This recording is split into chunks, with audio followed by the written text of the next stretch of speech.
तो हम आपको सीधे लिए चलते हैं। व्हाइट हाउस की प्रवक्ता मार्गरेट मैकलॉड हमारे साथ जुड़ रही हैं। उनसे ही हम समझते हैं कि जो कुछ हुआ है उसके पीछे का कारण अमेरिका की तरफ से किसे देखा जा रहा है। बहुत स्वागत है मार्गरेट जी आपका। पहले तो मैं आपसे यह समझना चाहती हूं कि क्या आप लोग चिंतित हैं, कंसर्न्ड हैं जो शेयर मार्केट्स में पूरी दुनिया भर में और अमेरिका में भी देखने को मिला? उत्पल, मैं ये कहना चाहती हूँ कि मैं विदेश मंत्री की प्रवक्ता हूँ, व्हाइट हाउस प्रवक्ता नहीं हूँ। अच्छा। लेकिन किसी हद तक मैं अमेरिकी सरकार की तरफ से हमारे दृष्टिकोण समझा सकती हूँ। इस वीकेंड पर राष्ट्रपति ट्रंप ने कहा कि हमारे अर्थव्यवस्था एक बीमार मरीज जैसा था, जिनकी दवा की जरूरत थी।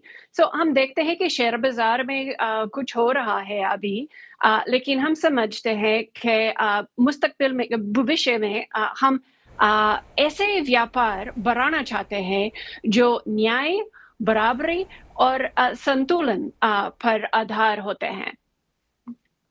पर मार्गरेट जी, एक चीज जो भारत में लोग सोचते हैं और थोड़ा सा कंफ्यूजन में आ जाते हैं कि बहुत अच्छी दोस्ती है अमेरिकी राष्ट्रपति और भारत के प्रधानमंत्री के बीच। जब भी प्रेसिडेंट ट्रंप से पूछा भी जाता है कुछ, तो वो हमेशा कहते हैं कि बहुत हार्ड बार्गेनर हैं प्रधानमंत्री मोदी। लेकिन यहाँ पर भारत की सरकार को यहाँ का ऑपोजिशन इस बात पर घेर रहा है कि आपको तो यूएस को हैंडल करने नहीं आया, ये टैरिफ्स उसी की वजह से, उसी का नतीजा है। तो अमेरिका हमारा दोस्त है या दुश्मन, ये नहीं समझ पा रहे हैं लोग। दोस्ती तो है, और हम समझते हैं कि एक दोस्ती में कभी कभार ऐसा होता है कि दृष्टिकोण अलग है, और एक अच्छी दोस्ती में हम वही बहस के बारे में बात कर सकते हैं और चर्चा करके एक दूसरे के नुक्ते नज़र समझने की कोशिश करते हैं।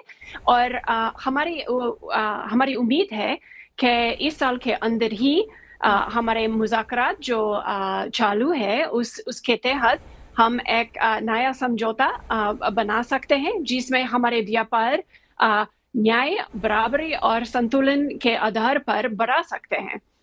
अच्छा, एक और चीज़ जिसको जो अमेरिकन एक्सपर्ट्स हैं वो भी इस बात को कह रहे हैं कि जब एक बार एक फैसला लिया गया, उसके बाद आमतौर पर एक थोड़ा लंबा टाइम फ्रेम दिया जाता है, यानी कि लगभग 90 डेज, 90 दिनों का ऐसा अंतराल। लेकिन यहाँ पर 2 तारीख को ये घोषणा हुई और उसके बाद अब देखिए फिर 9 को फिर किसी और इसमें आगे स्टेप्स, यानी जो देश चाहते भी हैं कि कुछ करेक्टिव किया जाए तो वो करें कैसे?